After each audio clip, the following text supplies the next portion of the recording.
And I noticed that basically everyone everywhere has that little bit of fear behind what's going on that we kind of don't talk about.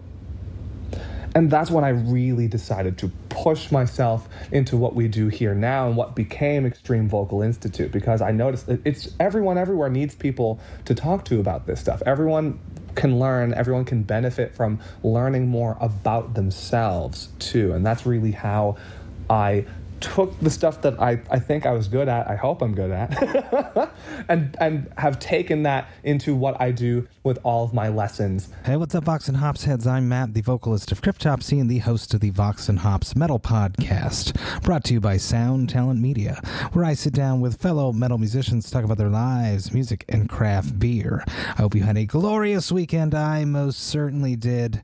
This episode is presented by Heavy Montreal. Heavy Montreal is Montreal's premier metal promoter, and I am just so darn stoked to tell you that I have teamed up with them to bring Heavy Montreal Presents Vox and Hops Brutal Montreal to Montreal on December 17th at Corona Theater. This is the very first edition of this metal and beer festival, and performing this year is my band Cryptopsy alongside The Agonist, The Great Sabatini, Necrotic Mutation, and Burning the Oppressor. All night long, you will be able to drink beers from some of the best breweries here in Montreal. I'm just so damn stoked. We have Brasserie Urbaine, Messorum Brassatorium, Brasserie du Bas Canada, Sir John Brewing Company, as well as 5e Baron and Brasseur de Montréal. The tickets to Brutal Montreal are now on sale, and you should absolutely pick one up if you intend on going, because this show will sell out. I am just so damn stoked to have Heavy Montreal behind the Vox and Hops podcast. Now, before we jump into today's episode, I would just like to ask you to follow the Vox and Hops Metal Podcast on the podcast platform of your choice. But more than that, I'm also asking you to tell a friend about the podcast. If there's someone in your life that enjoys metal music or craft beer, well, make sure to tell them that Vox and Hops exists. You can tell them that there are over 300 episodes available with some of the world's best metal musicians for them to go back and listen to. If you would encourage one of your friends to become a future Vox and Hops head, that would be something that I would greatly appreciate. Now, in today's episode, I'm with David Benites of Renesans and the Extreme Vocal Institute. Get ready, everyone. This is Vox and Hops, episode number 302.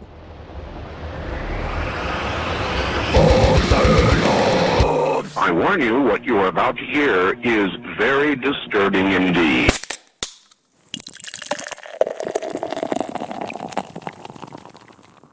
Hey, what's up, everyone? Today, I'm with David Benites of Renesans, the vocalist, and of course, he is from Extreme Vocal Institute. He is a fan-fucking-tastic vocalist. I am very excited to be with you.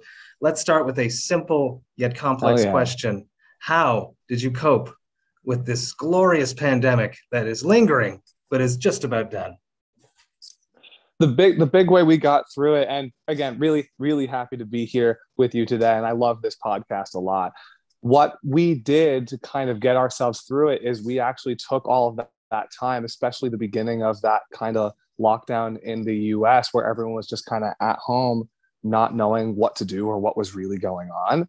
That's where we really built and made the foundation for our EVI Now program. And that's our online guided lesson program, which is basically like the virtual version of taking a lesson with me that you can take with you wherever you go, that's available 24 hours a day. We just like locked ourselves into where we were. We built up a whole studio space where we are. That's the set that you'll see in our YouTube videos and in our online program. And we just made hours and hours and hours and hours of different lesson videos to be able to help people do what they want to be doing from wherever they are, especially because we couldn't do any teaching in person either, and everyone everywhere wants to learn. So that's really what we did during that time period to get ourselves through it.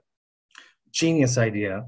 Is it something that you had in the works, in your mind, on the back burner, but because the world was just open and busy, that you just didn't have time to get to it?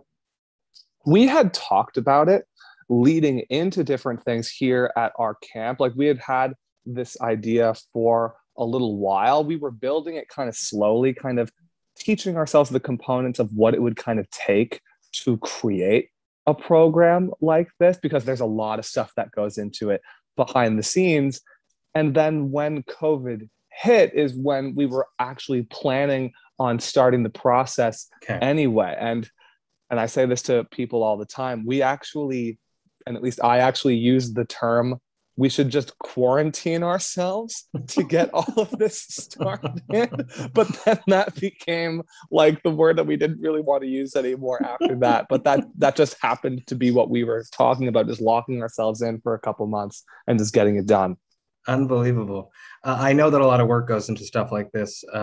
My drummer, Flo Mounier, put out Extreme Drumming, a DVD back in the early 2000s, and it was hours and hours of work, and he really was very successful for that because the internet hadn't taken off yet. But you've taken it the next level, and putting it all online is a genius, very modern, and a smart way to help many vocalists become better extreme vocalists. Oh yeah, it's been crazy to see what we've been able to do with the program just in the last year or so. The program only became a year old back in June officially. Wow. Insane. And we've been building more courses since then. We like to put up a new course every month or so to be able to continue to bring new information to people, to continue to push new ideas and create new perspectives for people, just for the different ways that there are for being able to do all of this and do this thing that we love here, which is vocals, which is screaming, singing, everything. Fantastic. It's just, I love it. I have so much I want to talk about. But first, let's just jump into Vox and Hops is all about hanging out with my metal friends, talking about their lives, music, and craft beer. Now, what are you drinking on your side today that we're going to be sharing virtually? So I'll talk about some of my favorite beers from home as well, because we are from the Boston area, Boston, Massachusetts, and there are a lot of breweries in the area. There are more breweries than people sometimes, so it seems, but we're not actually there right now. We are more closer to the DC area because I'm actually in the studio right now working on some more songs for my project Renesans, which I'm sure we'll get into, and a couple other things as well. So we've been here for about a week, and in preparation for this, I was starting to realize I don't know any of the breweries in Maryland in the United States. So I started to explore some of the beers that are available craft-wise, option-wise, while we've been here to kind of prep for this, to have some stuff to talk about. And I landed on two new favorites for when I'm down here in the area. This one's empty because I already drank it. This is from Crooked Crab Brewing Company, which is in Odenton, Maryland. And it's called Age of Crabtron.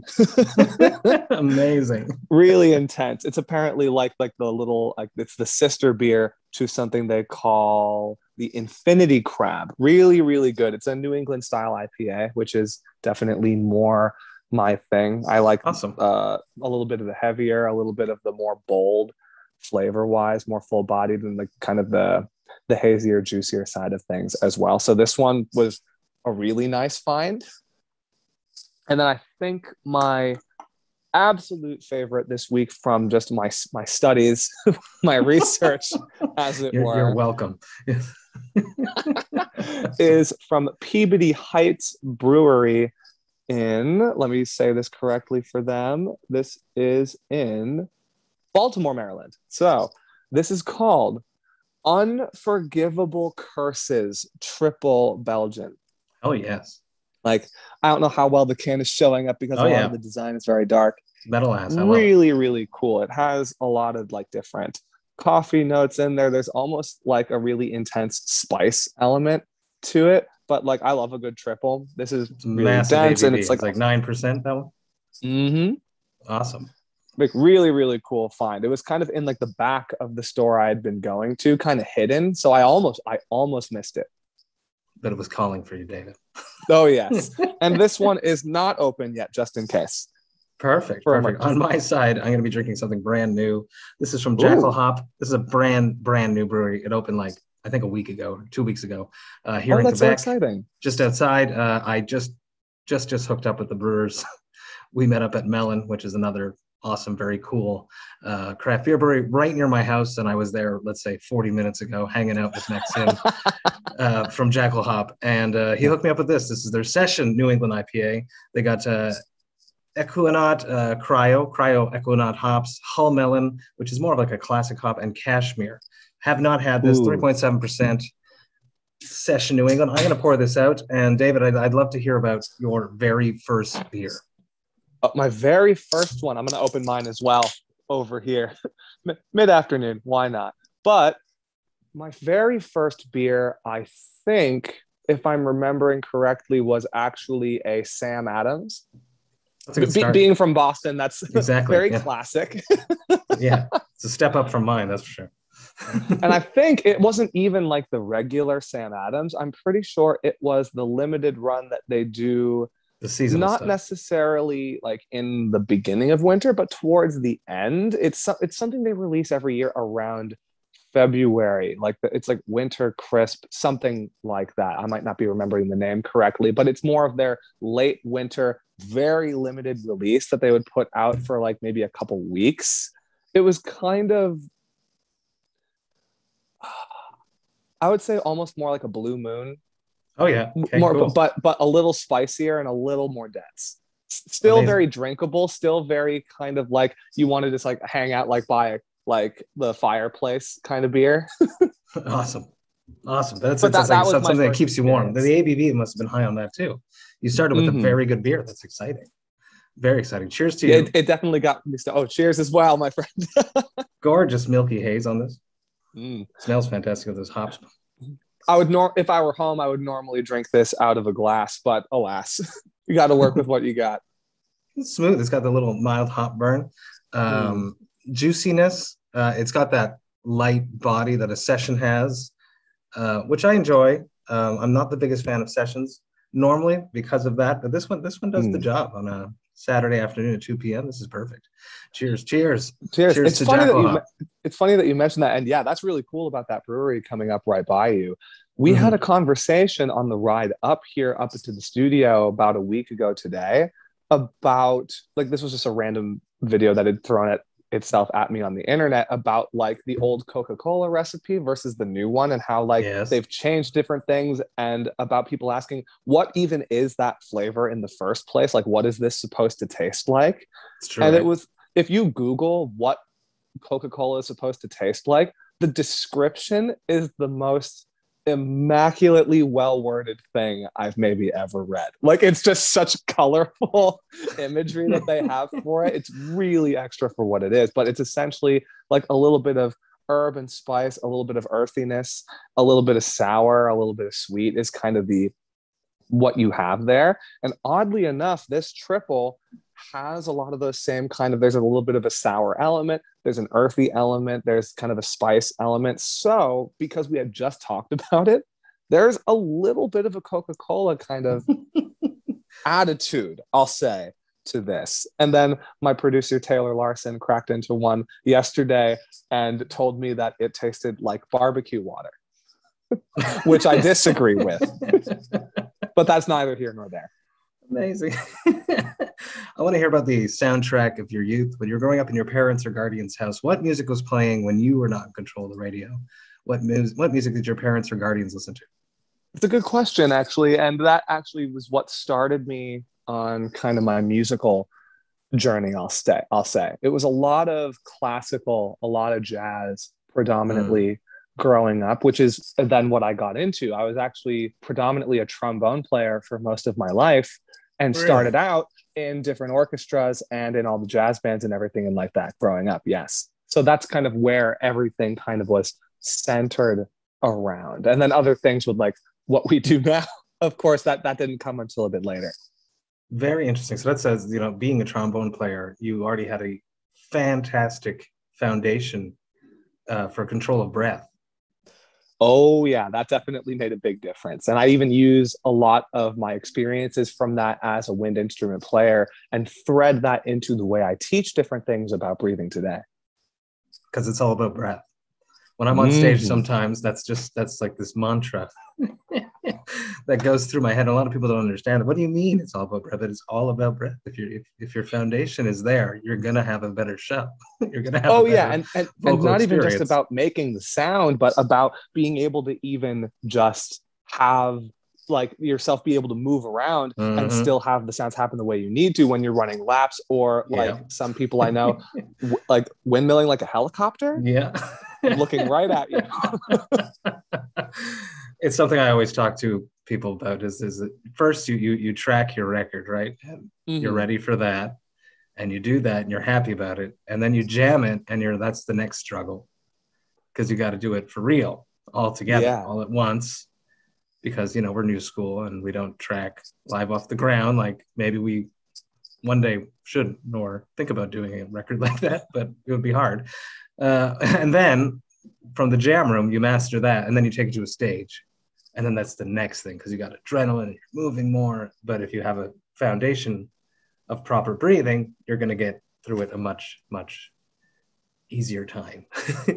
Oh, yeah. And it's what your body needs to just, it's just the catalyst to everything. It all starts with breathing. It's the foundation of everything.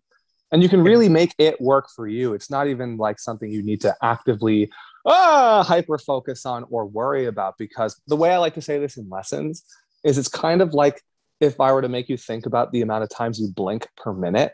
And now that I've said that, blinking sucks. Now it's awful, because something that's automatic like me and is sipping. now manual. Exactly. So it's just letting all of these good things just kind of run in the background for you. Becomes muscle memory, and that's why it sucks so much when we take a break. Oh yeah, and I've worked with a lot of artists on that over this past year and a half, because for a lot of us, kind of for the first time, people have had a longer break than they've ever had. Yes. Yeah. And for a lot of people, the way they practice is touring. The way they practice is shows, because they're on tour more often than they're at home. So there hasn't really been a need for like a solid practice regimen and like a deeper understanding for the screams, because all of that great work was just getting done through experience. But what happens when you just are suddenly at home without those shows? That's a big thing that we've been doing here over this last year and a half with all of the artists that we work with, just helping to get people conditioned for whatever comes their way, because there's still a lot of tours happening now for the time being, and lots of different people have been planning and prepping different album releases and lots of different music, and people have needed to have a way to keep themselves vocally in check, but without their main anchor, which is touring, which is shows. I have to do this. Some people don't like to put the work in, if you're getting paid and you're playing and you the passion is to perform, you're going to get your work in that way. But now we have to work out. Some people just don't like to work out. So good for you for giving people that. Let's talk about becoming an extreme vocalist from a trombonist to extreme vocals. It's a big leap. I see the connection because of the breathing, as I mentioned earlier, but how did that happen? Apocalyptica. Okay, that makes sense.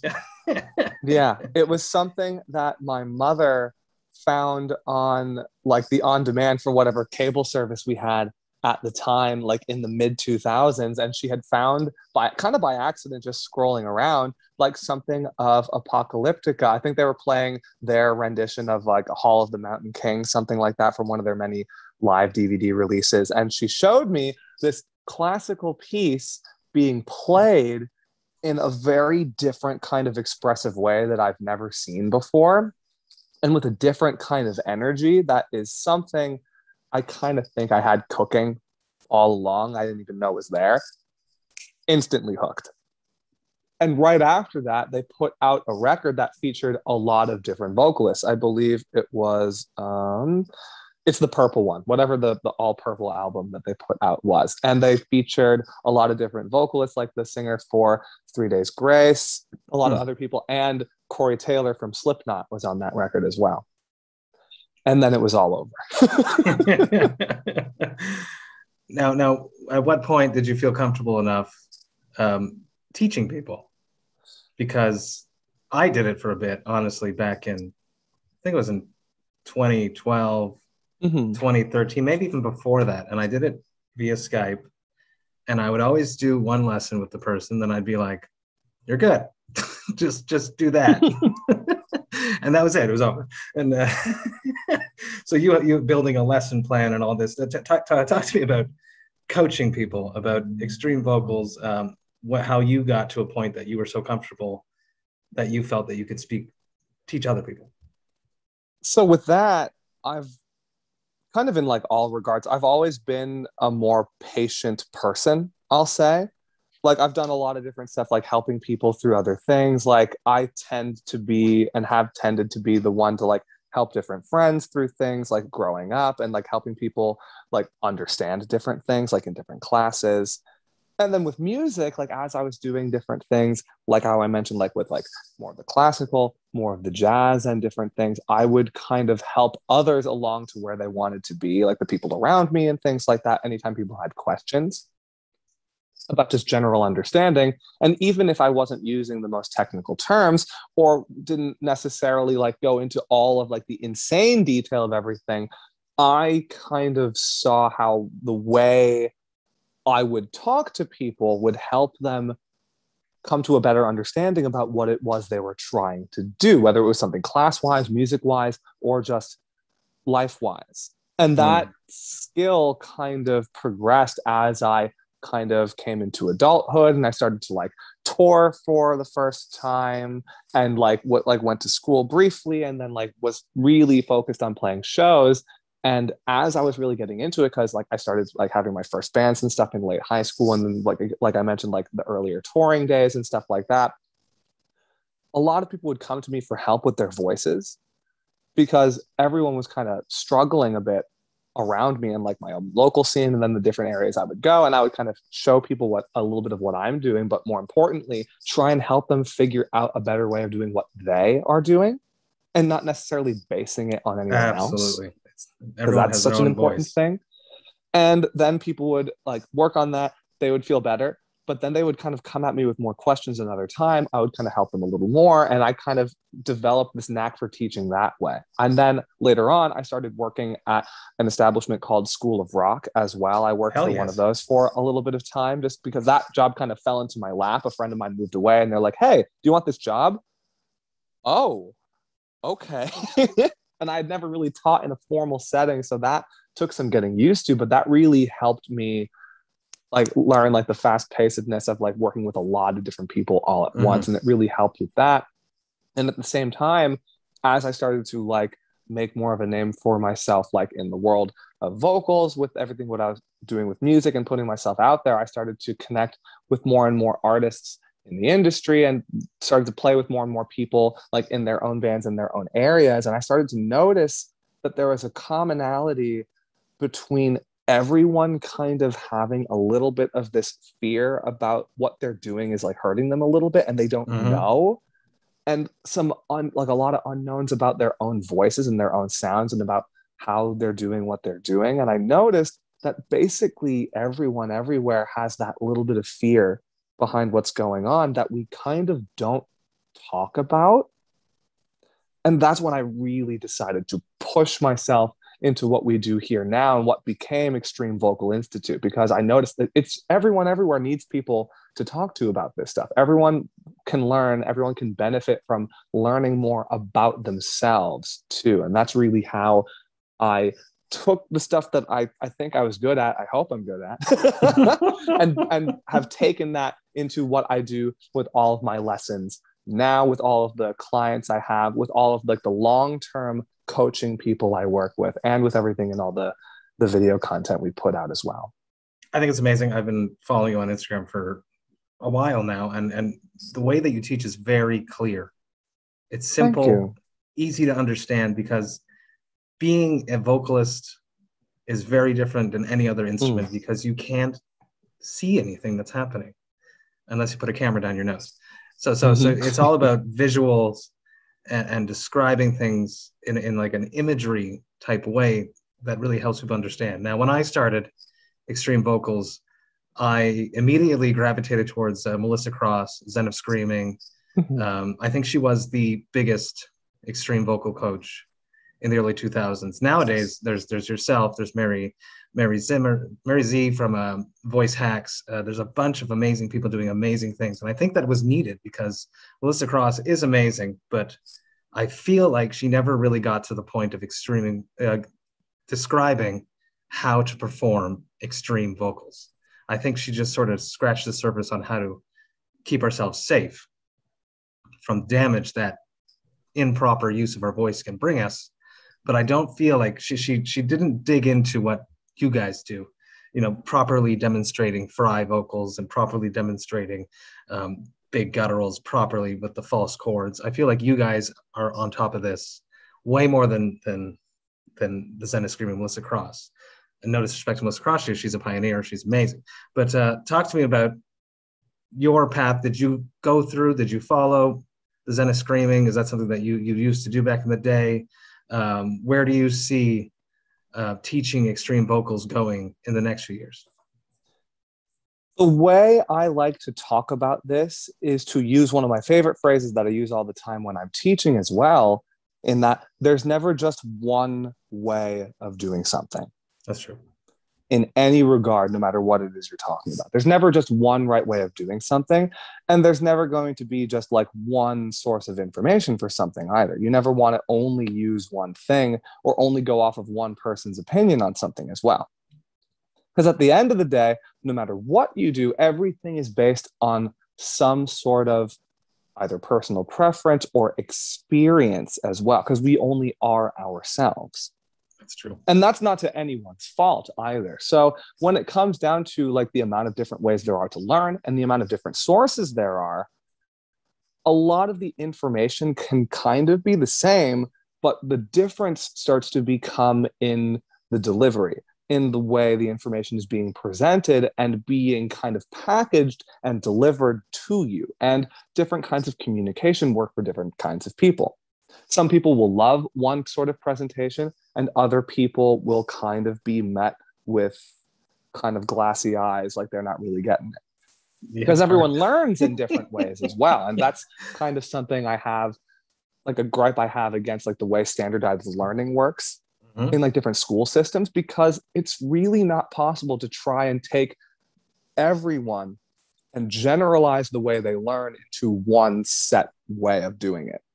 Because not everyone benefits the same way. We don't all communicate the same way. And especially with stuff in relation to the voice and with screaming, this is really all about communication. So my personal philosophy is to take any information that there has been about this and then take what we're doing and what I'm doing, which is really pushing the envelope and discovering new things about this and cultivating new methods of screaming, new ways of expressing yourself, and new ways of taking the vocals that have already existed and reinventing them into something else, and finding ways to cater that information and bend the rules to whoever the subject is. Because we're all different, all of our bodies are different, we've had different experiences, we come at this from different places, and we're doing it for different reasons. Which is why I make sure that we put out as much as we do for free to the public, which is basically anything you could ever want to know about how to do these different things. But then I also make sure to work with people one-on-one anytime I can to be able to take that information and best apply it to them. I think that's really what we're doing that's a bit on the different side. Like, I'm making sure to innovate as much as possible and road test all of these different things myself before doing it with anybody else. And with that being said, I'm glad that you appreciate like the different kinds of areas we cover, because there are so many different ways to scream. There are so many different styles. There are so many different genres of music, and they're all the same in a way, but with slight variations from each other. So you really have to be able to tackle all of them in order to be able to help another person understand and then get to where they want to be. And now extreme music fans almost expect vocalists to be like you, to have all these tricks in their hat. Yeah, the expectations of the listener are infinitely higher than they've ever been. Yes. Absolutely. Now, I'm very, very lucky that I found Melissa Cross. She kept me safe for many, many years. But had I been learning how to scream right now, I would have been very stoked to find your content and to explore that. Now, I have a friend. He works at a craft beer store here in Montreal. His name is Kevin. The craft beer store is called La Canette. And every week together, we pick the 4-pack of death, which is a Vox and Hops presented 4-pack of beer, and if you pick up all 4, you end up saving the percentage and stuff. So it's basically a promo thing that I love this place. It's right near my house now. Kevin has been sending me videos from Extreme Vocal Institute for quite some time now. So Oh, no kidding. Kevin is not a metalhead. He does not know how to scream, and I have him here in the Zoom waiting room. I'm going to bring him in, and I would love for you to give him a mini crash scream course. Are you down for that? I am entirely down. Let's do it. Awesome. Let's bring Kevin in. Kevin from La Canette. Here he comes. With his very metal background. Kevin, how you doing? What's up, guys? How you doing? We got David here from Extreme Vocal Institute. We got Kevin from La Canette. Kevin, you've never screamed before, right? Never. I'm always trying in the shower, but never as it should, you know? Oh, there we go. Now I can see you. Nice to meet you. Oh, sorry about that. So let's David, I'll just let you and Kevin take over right now. Kevin's never screamed before except for in the shower. Let's see what you can accomplish with him in 5 minutes. 5 minutes. All right. Start the clocks. So, Kevin, again, nice to meet you. 2 minutes. So with that, like, it's funny that for someone that isn't as much of a metalhead, that you've seen a lot of our videos out there. I'm glad they were all able to make it over to you over there. Now, let's take what you're already doing, like maybe some different sounds that we already make, and see if we can turn that into something else. And reminder, we only have 5 minutes. Yeah, perfect. A lot of the different styles of screaming and a lot of what's already out there is just based on things we're already doing throughout the day, and a lot of stuff that we've already been doing throughout history. So it's not really having to do something new by any means. It's just kind of taking what's already there and putting it out in a bit of a different way. We all have the right hardware, and anybody can do this. And we're going to kind of cover that together now. We all scream as babies. We all scream as babies, right? Halfway through this thing. This will be good. So I'm going to use a technique with you, Kevin, today that's based on my idea from one of my most recent videos. This is on my TikTok account as well, one that's been doing particularly well, that I call the movie theater method. I like to come up with a lot of different scenarios to get people doing this. Where I like to start is, imagine you are at a movie. You're going to like the premiere of a movie you've been looking forward to for months and months and months, maybe years. There's a lot of people there. You're maybe sitting in like the front row, something like that. You went by yourself, and there's people you don't know on either side of you. And it's the quiet, really intense, like, ooh, I have to pay attention. This is the important part of the movie. Yeah. And suddenly you have to cough. You have that tickle in your throat. You have to get whatever that is out. And if you cough, you are going to ruin the movie for everyone. So we have to be able to clear the throat without drawing that much attention to people that are sitting this close to you. So you have to clear your throat gently. Listen to this sound. Hear that? Mm-hmm. Pretend you're in that situation. Try and clear your throat as gently as possible. There you go. Now, here's the thing. If we put too much of our own voice into it, too much pitch, that sound's going to carry, and the people are still going to hear you.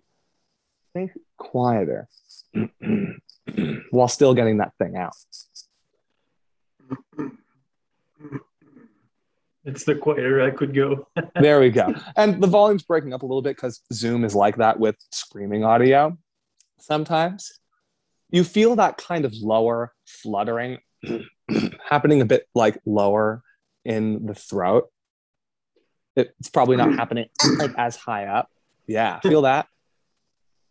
That is the false chords engaging. This is getting into what's called the false chord scream. That's just like these bigger flaps of tissue that exist above your vocal cords that are starting to flap together to try and help you clear the throat. That's mostly what this area is for. So we're using a very normal everyday situation to kind of trigger this motion. Now, we're going to do that 2 times in a row like this. Try that with me. There we go. I feel like I've been punched too, you know? It's a mix between the cough and the punch. You know, And now, if you feel that kind of punchiness, try and reduce it. If it's too punchy, the people next to you are going to hear you. Think gentle.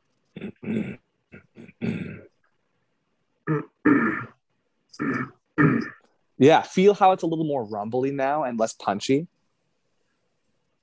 It doesn't take that much to activate the motion. It only takes a little bit. Now, here comes the interesting part. Now we're going to hum. Try that with me. And now go back to the throat clearing.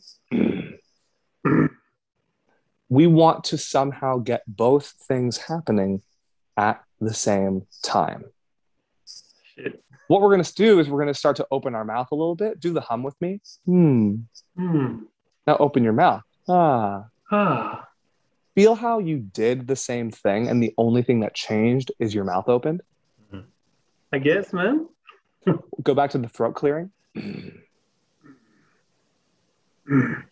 now just open your mouth.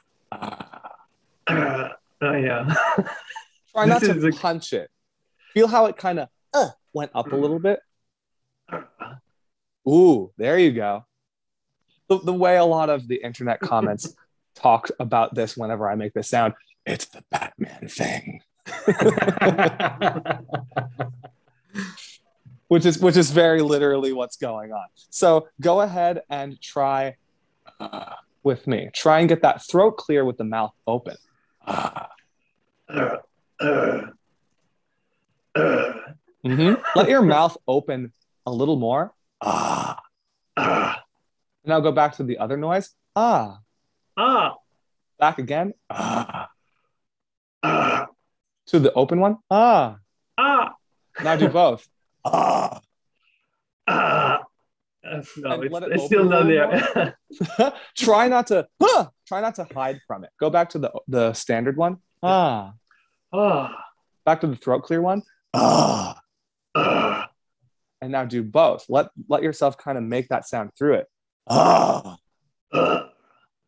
There you go. A little longer. There you go. And now let your tongue get out of the way a little bit. And we're laughing a little bit, but you're getting it. That's it. That's the false chord scream. Amazing. And if you balance that and then just shape it a little differently, suddenly you're there. And then it's all about the presentation and the delivery. But that core of what you just got, that little bit of fluttery movement on top of your regular voice and what's already there, that's it. That's all it has to be. And you just got it. So very well done. Very, very well done. Amazing. It might shake a little bit. You might feel some of that punchy feeling come back, but that starts to get better with time, especially as you come to understand how you don't need all of that excessive force just because of what we think screaming is supposed to be. We have to make it look really hard, though. Oh, yeah. Extreme vocal, how to look like you're working real hard, but you're not Institute. Absolutely. Kevin, thank you so much. I appreciate that you did this. I'm looking forward to... Thank you, Kevin. Cheers. Thank you guys for having me. Thank you. Cheers. I will give you the boot, Kevin. I'm glad that you were here.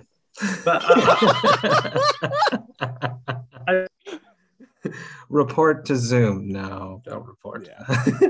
Amazing, David. Thank you so much. What I gathered from that little lesson right there is it's so simple. And the you set someone up in a scenario, in a scene, the whole movie theater thing. Everyone's had that experience, you know. So right, and that's into the psyche, right? Like half of it is a mind battle, and it's true that a lot of people, and even myself, when I started screaming for Cryptopsy, I wanted to be the most brutal ever. So I was going really hard when in essence, you need to pull back and just let the voice, the air do the work for you because your body's created to make these sounds. So yes, exactly. And then even when you want it to be more brutal and more intense, like when you're a vocalist and you do the work and then that magical thing happens where you land the opportunity of a lifetime to really do what it is we want to do here for a career, which not everyone gets to that point. So it's an incredibly wonderful thing when that happens, and you want to make sure you're doing a good job in whatever regard it is what you're doing. Absolutely. And when we start to think that sounding more intense and more brutal and doing better is directly in proportion with how much work you're doing to get it happening, and it's actually the inverse. It's the opposite, especially for the more brutal stuff, the more intense stuff, like a lot of the really crazy kind of vocal sounds that are more on the popular side today. It's actually about how much you can back down while still getting the sound to happen. My favorite way of saying this is getting that maximum amount of sound with the minimum amount of effort and applying that balance universally. That's maturity too, though. You have to know your instrument. You have to have gone too far and played with your voice enough to know where that line is. And that's just experience and experimentation and putting the work in. A lot of people think, we just pick up a mic and that's it. Yeah, but there's a lot more. Yes, absolutely. Let's talk about Renesans. Let's talk about Renesans. You guys dropped Place of Pain back on August 31st. Talk to me about Renesans, what people can expect. You're in the studio right now. I love what you can do because you are a fantastic, clean vocalist on top of being a sick, extreme vocalist. And thank you. That's rare. There's a lot more people doing it, but not as well as you are. So talk to me about Renesans. Talk to me about what people can expect coming up. A little plug for yourself right there. So with that, and I'm glad you enjoyed the song as well.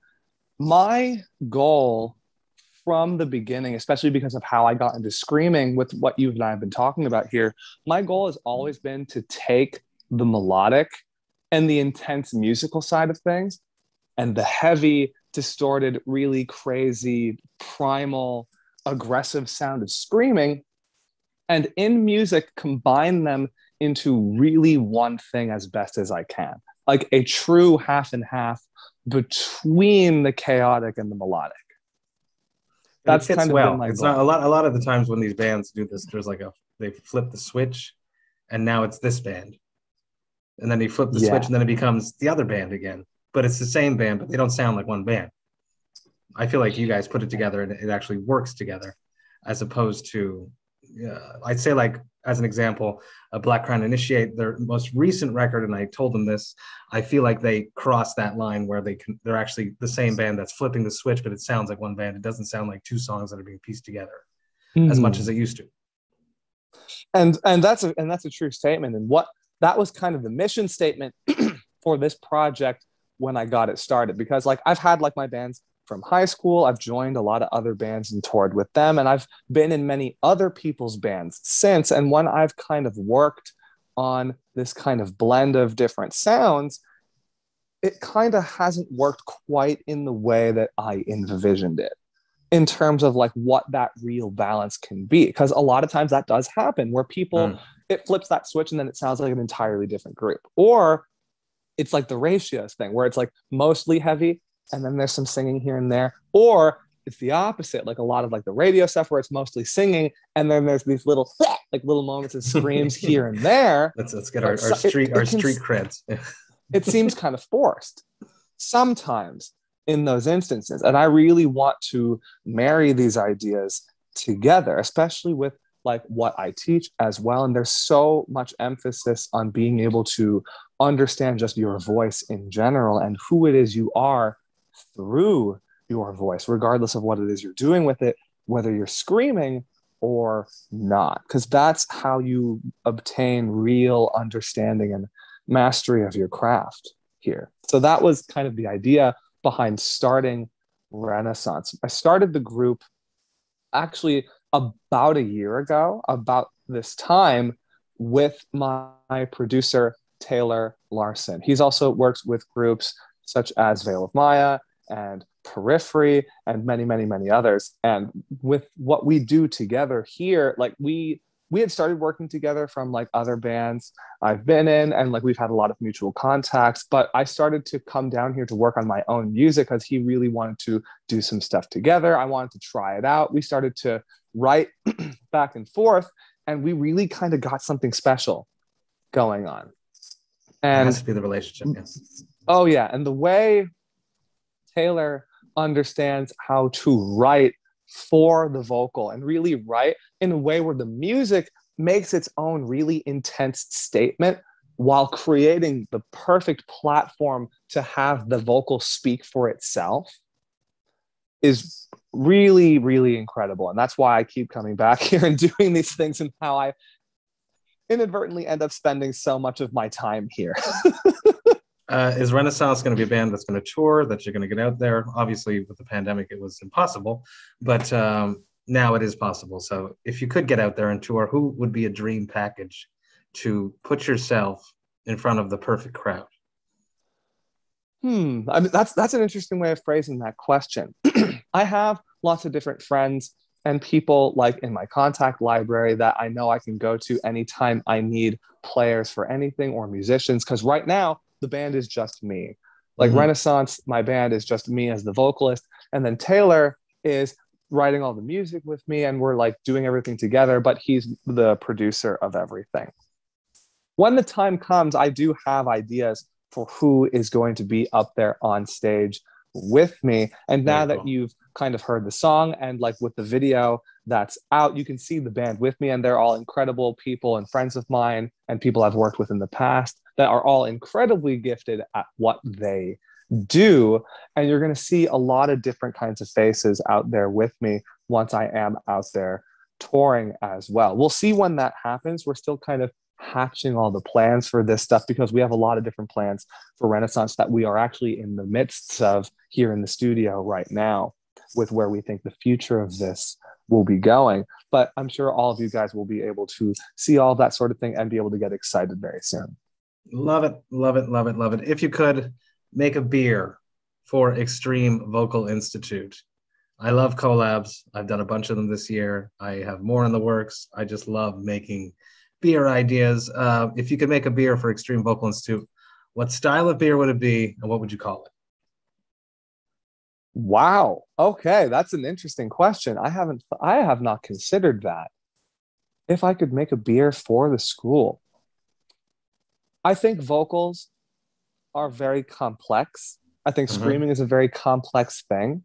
But just like with the first beer I had, you want to make sure when you're introducing someone to it for the first time that you don't go too far too quickly. That you don't go 9% too into detail. Yeah, you have to build people up to that. So you want something that's not watered down, not dishonest, but just the right kind of balance. I think a very drinkable, kind of more, maybe more on the citrusy side, more on the juicy side, because that's my personal flavor as well, but a very like drinkable 12-ounce IPA is what I would go with. Maybe a little bit of New England influence, but like mostly like more open, maybe not as dense, a little more of that juice side, just enough of the right kind of like hoppiness in there to kind of get someone started, have it be their gateway to kind of open the door for them and welcome them into this kind of crazy world that they're getting themselves into. And what would you call it? Welcome to the abyss. No.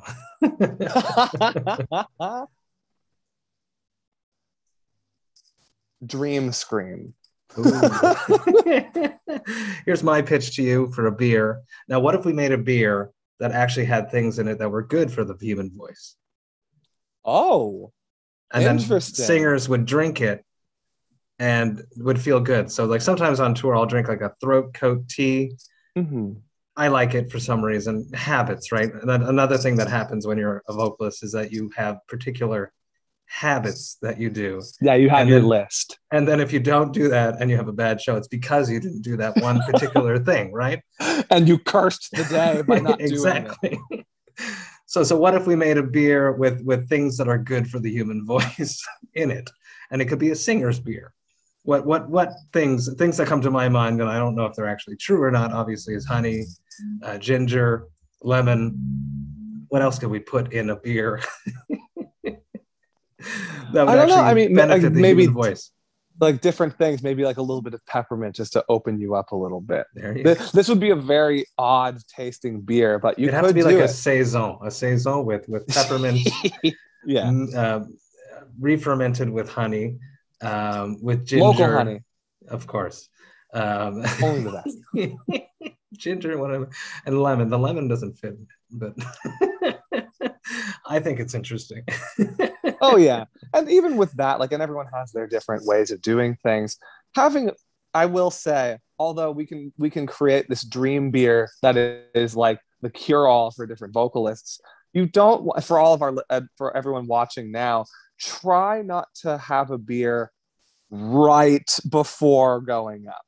Maybe not like the exact same moment or like during the set, just because things like the carbonation and the alcohol content are a bit dehydrating. And fun fact, when you are drinking water in that moment, with how hydration works in the body and how soft tissue functions, the voice is actually dead last in the things that benefit from when you drink water. So it's really about making sure you are properly hydrated beforehand to have the fuel that you need to get yourself through the set. Drink water here and there as needed, but it's really going to be the water from before your set that's really going to get you through, and then the water after that's going to be the catalyst for entering the healing process sooner and more effectively.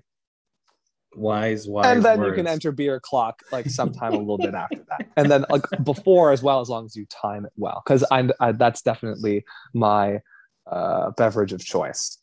Wise words. So it's not going to happen. I get asked this question very frequently. People will write me and be like, Matt, my voice sucks on tour, let's say. And a lot of what should I do? What's the secret? So what would your answer be? You're on tour, you're suffering, either you're ill or you're just physically tired. What did you suggest?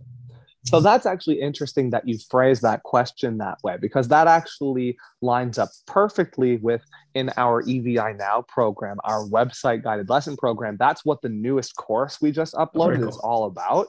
It's all about endurance and understanding the different definitions of what endurance means. Because yes, that does happen a lot on tour and we can experience a lot of different problems, but those kinds of things in a different way also show up when you're in the studio trying to do the best job you can, when you're recording songs, and when you're doing the really important work at home to kind of craft your sound and make sure you really understand yourself so you can take that understanding into all of these other important contexts.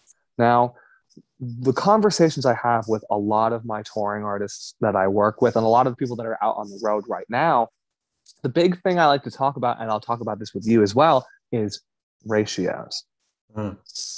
Never work too hard for what it is you're doing. We've already said a couple times, like, you want to like actually pull back and not do too much to get sounds going, especially for the more intense ones.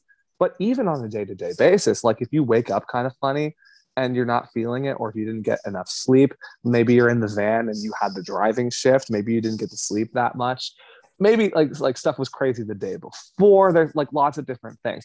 Traveling to different places, like the air quality is different, like the humidity is different, the temperature is different. There's so many different things that contribute to you being different every day. So vocals are going to be just a little different every day. So on those days where you're concerned about it or you're worried about it and you can kind of feel, oh, I'm not at my best, take that ratio. And that's all of us too. We all have all those in days. Our head. It's all in our head. And it's not about being perfect either. Taking that maybe like 0 to 100 ratio, like 100% effort, not that you ever want to do like 100% effort, but let's call your normal what you would do 100, pull back to 90. Maybe pull back to 85, maybe pull back to 80, maybe pull back to 75, depending on how you're feeling. And you'll notice, just backing up in these very small degrees, you'll feel infinitely different and unbelievably better in what you're doing, and feel that you don't have to really work at all for what it is you're doing compared to even what you normally do. And yet the sound is virtually unaffected by what you're changing. Amazing. And as long as you are going through the motions and putting on that show, because the other half of our job description is being performers, we have to captivate the audience. That's correct. As long as you're walking the walk and talking the talk, you're doing your job. You're getting everything you need done. You're checking off all of those boxes for the audience and for yourself. And the sound will be exactly what you need it to be, if not a little better maybe than what you expect. Very interesting. So that's completely different answer than I would say. I'm going to say shut the fuck up until showtime. But and I mean, and that works too, because like if you're feeling tired, like the ultimate thing to do is rest. But it also don't sell merch yeah, and shout over the merch table. That's what kills me on tour. That's oh yeah. And even with that, like it's about reevaluating what's actually happening in the moment. And can you switch that up a little bit to play more into your favor? Have it work a little more with you during those moments where you do have to vocalize. Because when your voice is tired, but it's show day, you still have a job to do. You still got to get up there and deliver. And you got to give that audience something that's going to be true to what it is you do. So you don't want to cut all the way back to like 50, 40% and not sound like yourself either. No. It's all about ratios. We're kind of riding this middle ground, this gray area a little bit. So we still sound the most like ourselves while being able to pull back all that energy and be able to more evenly distribute that throughout the period of time that we need it for. Fantastic. Fantastic. David, one last question. Yeah. I know you're busy in the studio. It probably doesn't happen to you very often because you're very in control. You take care of your voice. Your voice is your way of life, and there's nothing worse than having too many beers and being hungover and then having to scream the next day. So I am curious, what is your hangover cure? My hangover cure is take every breakfast food you can possibly imagine and have all of them one at a time throughout the course of the whole day. Whatever that means to you, whatever those, like, because breakfast food is my comfort. That's absolutely 100% a me thing. But it's also because of like technically, because it's a lot of carb-based things, it's a lot of sugar. It helps to kind of absorb what's in your bloodstream. So technically, it is helping a little bit, but it will also just make you feel better because it's like you're waking up on like a Saturday or a Sunday morning, and the first thing you do is smell pancakes. There isn't anything better than that. So just give yourself what you know you really want. So you have to cook pancakes the night before. Or you can do what I would do and make them very slowly and attempt to not burn them. Still burn some of them, but overall still have a very good time. Amazing. David, thank you so much. Taking the time, hanging out with me, talking about your life, music, and craft beer, giving a lesson to my friend Kevin. This was an absolute blast. We could talk for much more, and I'm sure I'll have you back on to keep going because it's just always evolving, and I'm very stoked. Oh, yeah. We connected. Yeah, sounds like a plan. Thank you so much for having me. Cheers. Cheers, my friend.